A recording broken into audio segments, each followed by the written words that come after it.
the White Seal. Reading Buzz. Kotick, the white seal, swam back to Novostoshna, leaving the gulls to scream. There he found that no one sympathized with him in his attempt to discover a quiet place for the seals. "What you must do," said old Sea Catch after he had heard his son's adventures, "is to grow up and be a big seal like your father, and have a nursery on the beach, and then they will leave you alone. In another 5 years, you ought to be able to fight for yourself."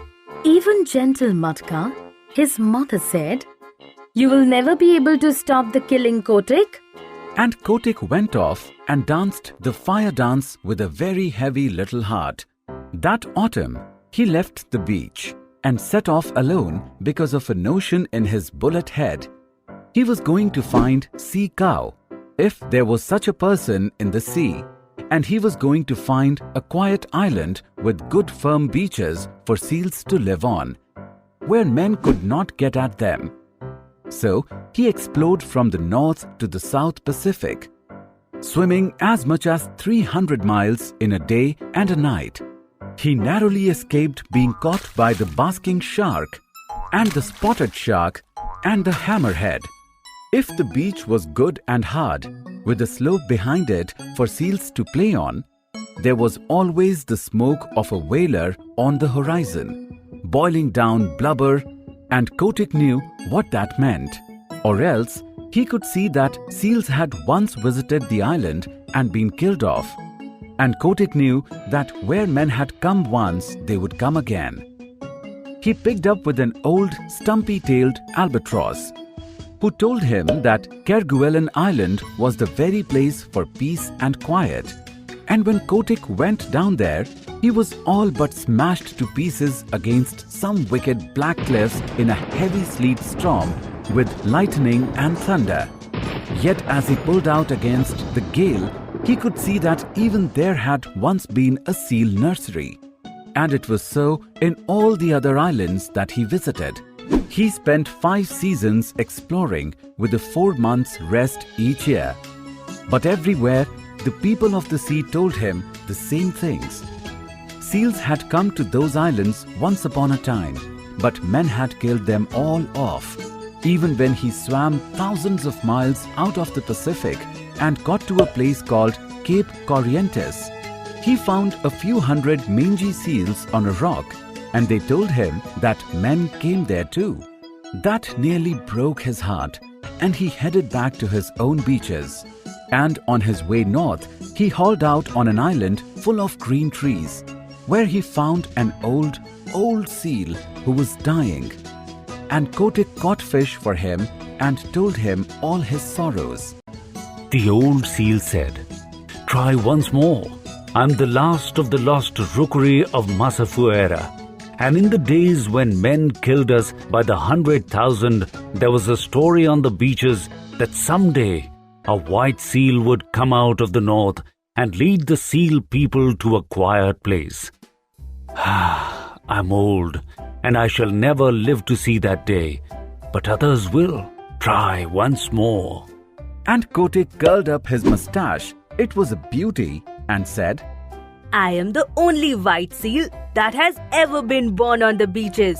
And I am the only seal, black or white, who ever thought of looking for new islands."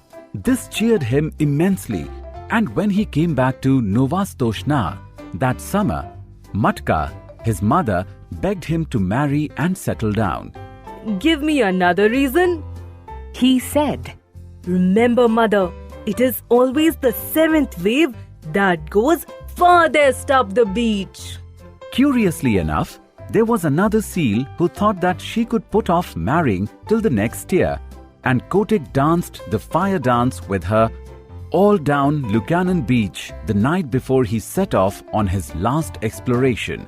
This time, he went westward, because he had fallen on the trail of a great shoal of halibut, and he needed at least 100 pounds of fish a day to keep him in good condition.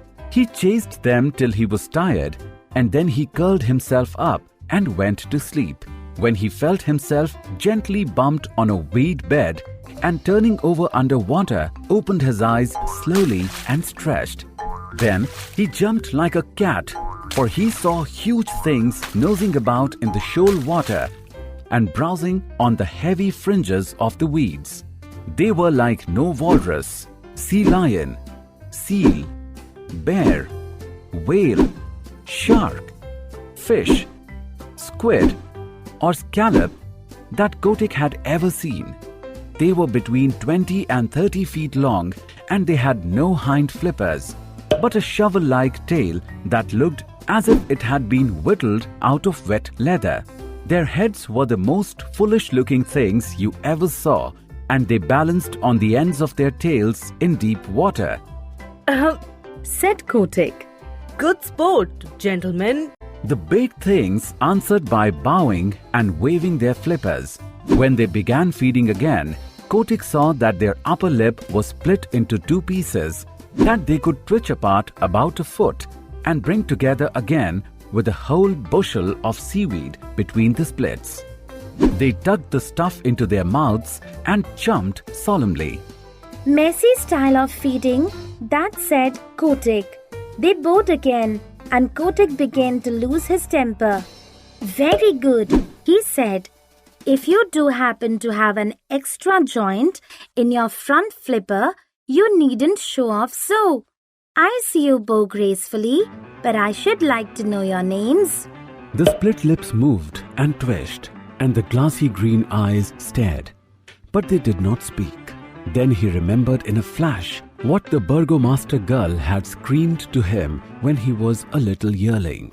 And he knew that he had found sea cow at last. The sea cows went on sklooping and grazing and chumping in the weed, and Kotick asked them questions in every language that he had picked up in his travels. But the sea cows did not answer because sea cow cannot talk. One night, they sank through the shiny water, sank like stones, and for the first time since he had known them began to swim quickly. Kotick followed, and the pace astonished him, for he never dreamed that sea cow was anything of a swimmer. They headed for a cliff by the shore, a cliff that ran down into deep water and plunged into a dark hole at the foot of it, 20 fathoms under the sea. The sea cows had separated and were browsing lazily along the edges of the finest beaches that Kotick had ever seen. There were long stretches of smooth-worn rock running for miles, exactly fitted to make seal nurseries. And there were playgrounds of hard sand sloping inland behind them. And there were rollers for seals to dance in, and long grass to roll in, and sand dunes to climb up and down. And best of all, Kotick knew by the feel of the water, which never deceives a true sea catch, no men had ever come there.